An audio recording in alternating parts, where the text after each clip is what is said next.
So this is what in Swedish they call a hästhaga. I thought that the translation for that was pasture, but pasture is actually like a bigger area. The translation is actually a horse paddock.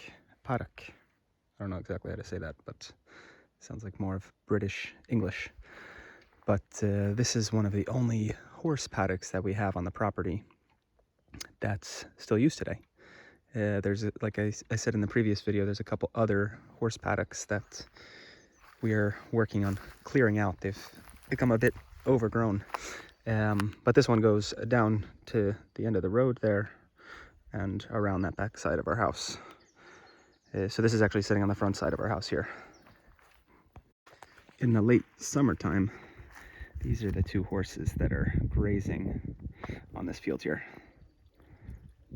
So they'll be there sometime late August. And there's actually a new horse that arrived a couple months ago. I'm not sure. I guess maybe they'll be grazing there as well. We'll see. Okay, I think I'm just going to call them hästhaga for now. Because horse paddock sounds a little bit weird. But this is another one of the, I'll just call them fields.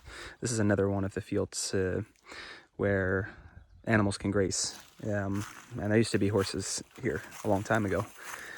But in June, the sheep that I talked about in the first video, this is where they'll be grazing. So back in here used to be much more open. You can see that it's quite overgrown now. But they'll actually go into the woods a bit here. And in there is the stall. And that's some leftover stuff from when we put in our new septic that we need to get rid of. Do a quick walk through the woods here. Speed this part up. So you can see in here, this used to be a lot more open, but there's still some space to graze in here. And I'm thinking that maybe I'll try to clear out some of these smaller birch trees that have popped up so it's not so tight. But the sheep will be able to graze back here as well. You can see some of where the old fencing was here, and it ran right down to here and down that way, and then back around to the barn over there where the stalls are. Yeah, so the sheep will start grazing here, and then we don't have any fencing up around any of these fields right now, so it's going to take some time. So I think we're going to start here, and then maybe on the other side of the road, which I'll show you as well. Yeah, we'll see. And this field is the biggest part of our property here, which I think I mentioned is farmed by Ebba's uncle. And last fall, he planted either fall wheat or fall oats. I'm not exactly sure. But they plant it in the fall. And then it sprouts up, and then over the winter, I guess it kind of goes dormant. I'm not exactly sure how it works, but then there's less work to do in the spring. So this is all already starting to turn green again, and will turn into wheat or oats or whatever it is. But the property goes quite far down to that tree line and then straight across and then back over here. I think it's about 25 or 30 acres. But for now, we won't do anything with this. This is yeah, just gonna continue to be farmed on. It's just something that we don't want to have to deal with right now. It's a little bit too much for us to take care of. But it's really pretty here, and the mountain or the hill that comes up over here is called Rödhöjden, which roughly translates into the red height, or the red height. Yep. So that's about it on this part of the property. Yeah, I realize now that I forgot to explain why this mountain or hill back here is called Rödhöjden, the red height. And it's because the sun sets on the other side of the property here, and when it starts setting, that entire mountainside, the hillside there, turns red because of the setting sun. So that's why it's called Rödhöjden. On the left side of our house, we have what used to actually be like woods or forests. It was just about as thick as it is over here on this side when we moved in.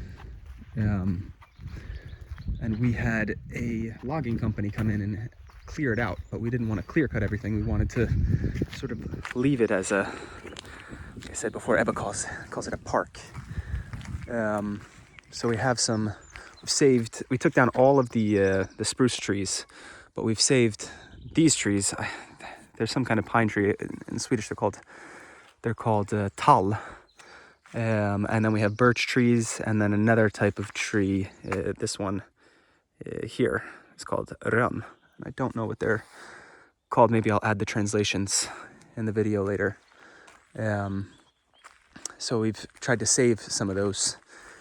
And the reason that we took down all of the spruce trees is there's a bark boring beetle that's coming up this side of the mountain. It's pretty common in Swedish, and once they get into the trees, they ruin the wood and kill the tree and continue to spread. So we wanted to open this up so you could see the house from the road, and to actually get more light on this side of the yard. We have, I don't know if you can see from here, but there's a trampoline and the kids' play set. Before we took those trees down, the snow on that side of the yard would not melt until the beginning of May because there was shade there. So it feels really good that we have cleared this out, and I've tried to get out as much of the brush as I can, but there's still quite a bit left. You can see a huge pile here of stuff that's been moved. Yeah, so there's a little bit of, it's not immediate work, but eventually we'd like to try to clear that out and then have a fence for the sheep that goes all the way along here and around to the back of our property, which ends back where you can start seeing those big pine trees back there, the spruce trees. Yeah, so that we don't get too much growth here, that the sheep can keep the growth back. Yeah, so that's this part. And then going on to the next part, they call this lyckorna, and I think that kind of translates to the happiness. But these used to also be grazing fields for cows or horse. I think horses might have been here, but you can see that it was really overgrown here. Aspen shoots literally everywhere. I've been trying to clear out as much as possible, and also took down a bunch of small spruce trees that are about like that size over there. There's still a lot left in here, but we want to have fencing in here as well. You can see these old stone walls, which are really quite pretty. They're probably 500-600 years old. I don't know, maybe I'm exaggerating a little bit, but I know that they're at least over 300 years old, at least. So it's kind of a cool piece of the property here, and it would be really cool to have sheep grazing on here again. But yeah, just like anything that isn't taken care of over time, I mean, nature starts to take over, and we're trying to open it back up and bring back that natural beauty. Not that nature isn't beautiful when it takes over, but it's a little bit overgrown now. This side as well.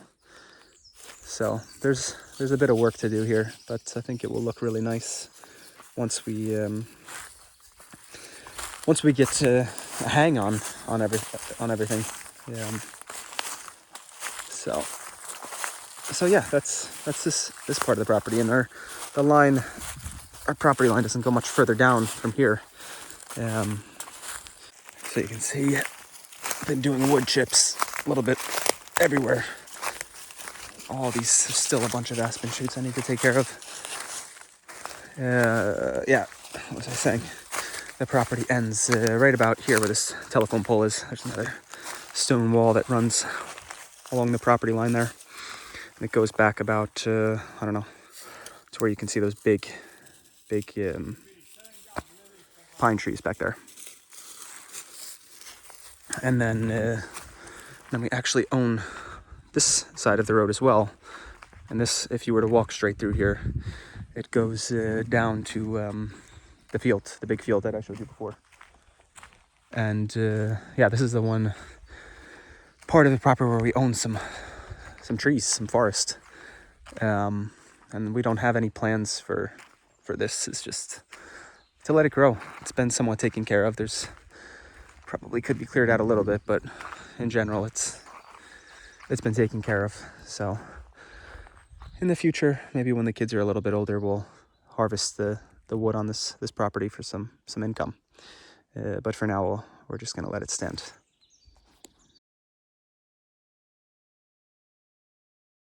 And here we have one of the biggest buildings on the property, big barn. Then we have a 2-car garage there. Right now it's kind of messy in here. We usually park the ATV on this side. But it's just storage, but it's quite big. Big old barn that very lucky Eva's grandparents put a metal roof on. I'm not exactly sure how long ago that was, but that's usually the first thing to go on a big barn like this. And once it goes, I mean, you can see to build something like this today would be, yeah, it wouldn't really be worth it. So we're thankful to have the metal roof on top of this barn to keep it in good shape.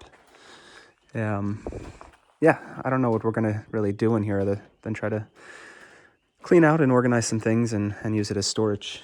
Yeah, and then up there, they used to store the hay up there. There's still a lot left over when they had horses here. And then there's a bunch of old scrap wood, old doors, old mystery things you find in an old barn. And now we're gonna take a quick look at the stables. I keep calling them stalls because that's what they're called in Swedish. But this is where Ebba's aunts and I think her mom as well had horses a long time ago. But they haven't been used in, it must be 25 or 30 years.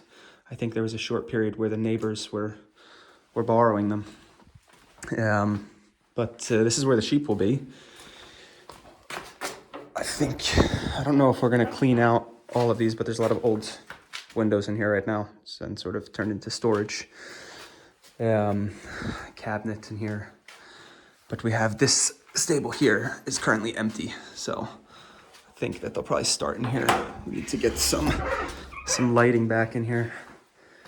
Clean it up a little bit, but it's in pretty good shape. And I think it will be perfect for the sheep. Probably keep that door open. And there's even a door on this side here where they'll be able to come out and graze. We'll have to decide how far down the back of the barn we want the fence to go. I'm thinking it will probably end right here because there's actually a door right there where we can take the ATV out if we need to. But there should be plenty of space here for 7 sheep, and I think the owner said that she was gonna purchase some supplemental food for them, hay or straw or something for them to chew on. Yeah, so that's about it. Probably start doing some cleanup in here in the next week or two. And here we have our house. Come up in front of these apple trees here. So the house was originally not as big as it is today. You can kind of tell that this side here is not really symmetric with this side. And that's because the house used to end right about there. And I think it was the early 1980s when when her grandparents moved in here, they built out this side of the house here. So that was built in 1981, I think, give or take. But the original part of the house here has been here since, I think, 1909. and it was built by Ebba's great-great-grandfather, Carl Julius Westholm. So there's 2 chimneys on the top of the house here, but this one here is actually fake. There's one main chimney that 5 different fireplaces connect to, which is quite interesting because back in the day, that's how you heated your house. So pretty much every room in the old house has a fireplace. Yeah, that's one thing I was thinking about. The house color, red, is really very common on the Swedish countryside. It's called färgröd, right, Ebba? Färgröd, which comes from a specific place in Sweden, the color? Dalarna. Yeah, so if you're if you're ever out on the Swedish countryside, you'll see that the countryside is littered with houses that are red and white like this, or maybe some other kind of, can be black and red, or sometimes they have yellow doors instead of green like we have. But the red is very common on the Swedish countryside, and I think one of the main reasons for that is the paint is quite, it's not that expensive to buy usually, and it's really easy to put on and take off when the time comes. And we're just about at that time where we need to repaint the house. It's starting to look like certain parts are a bit weathered. So yeah, that's a little bit of the history about this house and why it's red.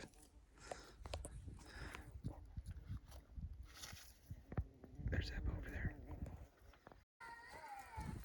there. Charlie just fell, so she's a little bit sad. But I thought we could take a look at the back yard that we have, the back side of our house. Miles, can you hold on a second, bud? Can you say hi? Hi. So this is the... How did you just fall? So this is the backyard. And there's one building over there, which we call stugan. Stugan is like the cottage. Ebba's grandma used to have her weaving, what is it called, a loom in there. And then there's like a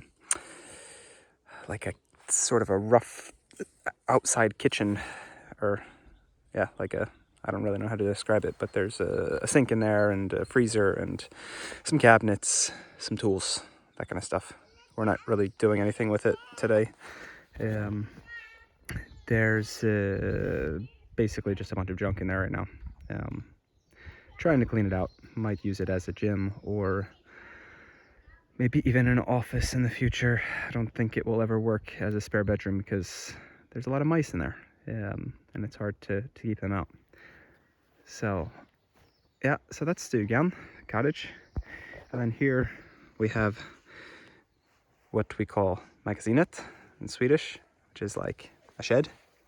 Oh, that was one thing I forgot to say about our house. The old part of the house, you can't see it from the outside, but it's actually like a log cabin.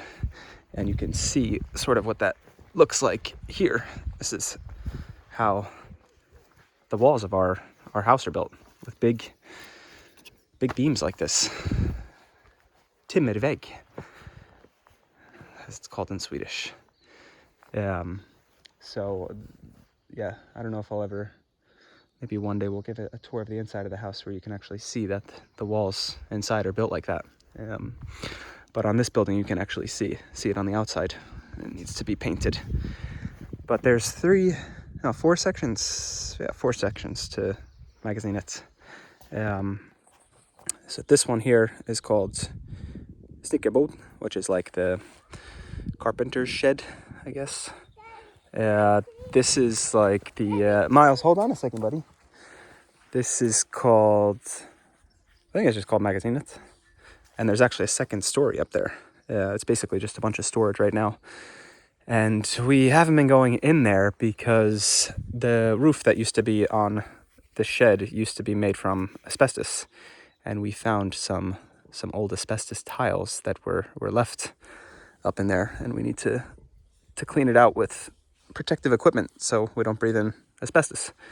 So right now we're not going in there, right, Miles? We don't go in the middle part of the shed here. But you can see, I can show you inside snickerbod här.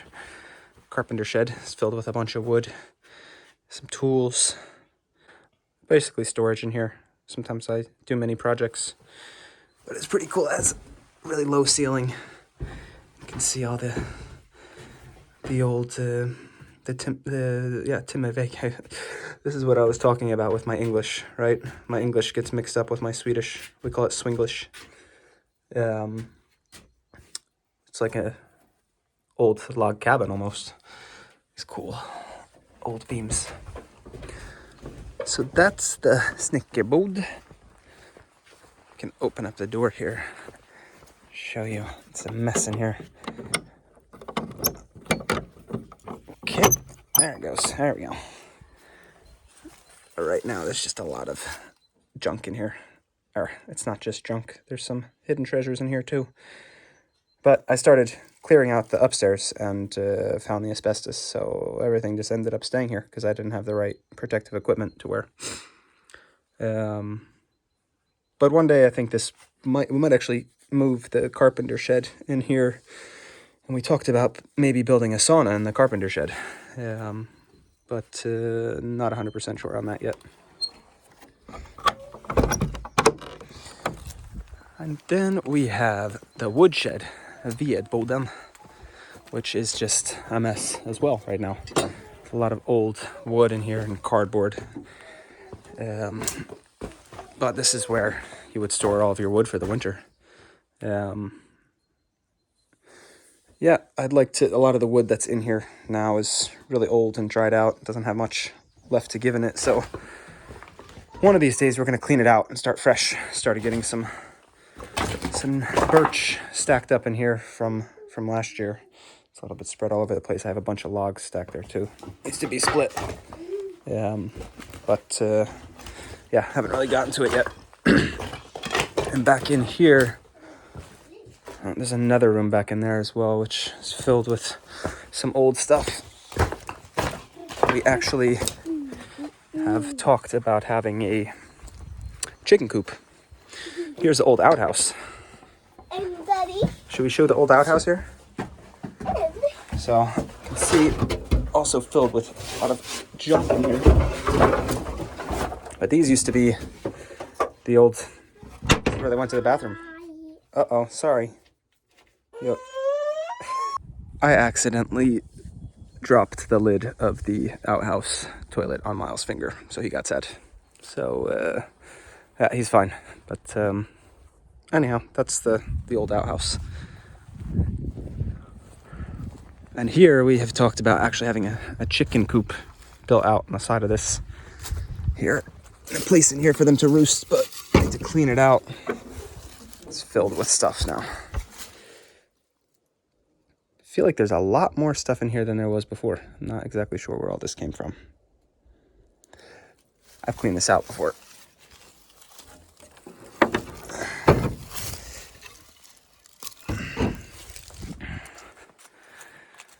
Yeah, and then we have the woods behind our house, which doesn't go that far back. You see that big aspen there that's leaning. It's about the edge of the property line there. But this is where I was working, or this is where we have been working since last year to try to clear out as much of the undergrowth as possible. It was really, really thick. So last year we cut down a lot of the smaller, some big stuff too, but a lot of smaller undergrowth. And now I've been working to try to clear out all of the stuff that I cut down and put it through the wood chipper, which you will see in another video, or maybe this video. I'm not exactly sure where I'll put that in. Yeah, so there's a lot of work to do here. And I think we're probably going to take down, I think I said this already in another video, but some of these big aspen trees block out the sun in the evening. That one too. It's huge. Really go up quite high. Yeah. And we're going to speed this up, but if you look at that bump right there, it's where our cold cellar is.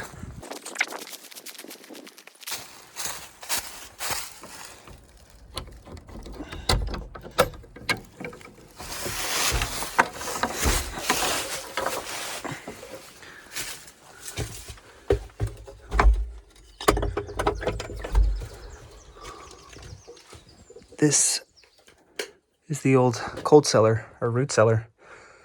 I actually think that it's not that old. It was redone, I don't know, maybe 10, 15, 20 years ago. So it's really nice in here. It's pretty dry. Usually cold cellars can be a little bit damp, but this one is really nice. We actually don't really store anything down here right now. There's some wine, but that's mostly, it's not ours, but it's a good place to store wine down in here. But eventually, maybe if we ever have a big enough garden and we grow potatoes or carrots, we could store them down here through the whole winter. So yeah, usually stays like, what is it right now? Like 5 degrees Celsius. I don't remember what that is in Fahrenheit. Like 40 something. It's like a refrigerator. Yeah, that's a cold cellar. And then coming up out of the cold cellar on this side of the house, this used to be an open field as well. And I think horses or sheep or something grazed here before. Some kind of shelter there that's, fallen down and rotted. But this was, when we moved in, this was basically the entire field was filled with aspen trees like that size everywhere. And I've been slowly trying to clear it out as much as possible. And a bunch of thick bushes and other stuff growing throughout here. I've been trying to clear it out as much as possible. But it doesn't go very far here. You see those bigger aspen trees here, it just goes to there, and then it starts with our neighbor's property. And then back to that tree there, give or take. But this could be a nice little field for the sheep to graze in the future. Obviously, it's not super important that all of these aspen trees are gone, but I would like to have this as a totally open field in the future. So that's what we're going to work towards. If we come up here, we have recently redone raspberry bushes. You can see here I have 2 rows, which everything was growing in the paths. It was really overgrown, so I've moved and spread everything out to try to make it a bit easier to navigate through here. And I took down the old, they had like rope tied through here to help hold up the raspberry trees, but I'm going to build a new trellis or whatever, I think it's called a trellis, to hold these up, because once they're filled with raspberries, they tend to hang down to the ground and will get ruined and moldy. So that's really important. But I spent a lot of time trying to clear this out and make it a bit more organized, because there's a lot of raspberries here. We get a lot of raspberries every year. And they actually grow into the horse field over here as well. So the horses don't seem to be that interested in eating these, so we actually pick from this side as well. In the usually they're ready in August, late July. And then I plan to spread wood chips down through the pathways here, which I started doing over there, which I think I need to go through again because that layer is not going to be thick enough to hold back the weeds. But all the wood chipping I've been doing produced a nice pile now. So I think if we have enough to start there, and I've been working on the compost bins as well here. Started putting some wood chips in here to get a good compost going, and then we have some from last year which I just turned and mixed with some more wood chips. But this is all preparation for next year. So none of it will actually be, some of this might be ready by by middle of summer, but it's not ready yet. So I think I've covered almost all the different parts of the property that we have. Down here is just another part of that horse field, which I showed you earlier. This needs to be cleared out a little bit more.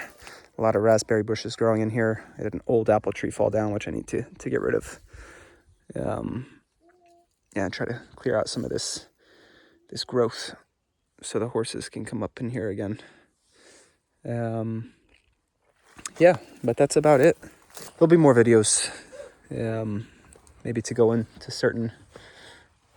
go into more detail in certain areas of the property or certain projects that we're working on. This is one of them. This is where we're going to have, this is probably the only thing that we're going to grow outside of the greenhouse this year. I don't know. We're not going to spend too much time down in this part of the garden because there's a lot of preparation that needs to be done. But this will be a little strawberry bed for the kids. And she's mixing it. That's horse poop. It's been newer. It's like compost. Yeah. It was sitting at the bottom of the pile, so it's pretty much turned into dirt at this point. But it's really good for the soil to get that mixed in there. Yeah. I think that's about it for now. So, let's see if I can get this camera here. Thanks for going on a short little tour with me. Or I don't know, maybe this video is going to be super long. We'll see. And yeah, there was a project I worked on yesterday, clearing out the woods, which I'm either going to add in to this video, depending on how long it is, or make it into another video. I don't know. There's a lot of different things that we'll be doing, especially over the next couple of weeks, getting ready for the summer. So thanks for tuning in, and I'll see you next time.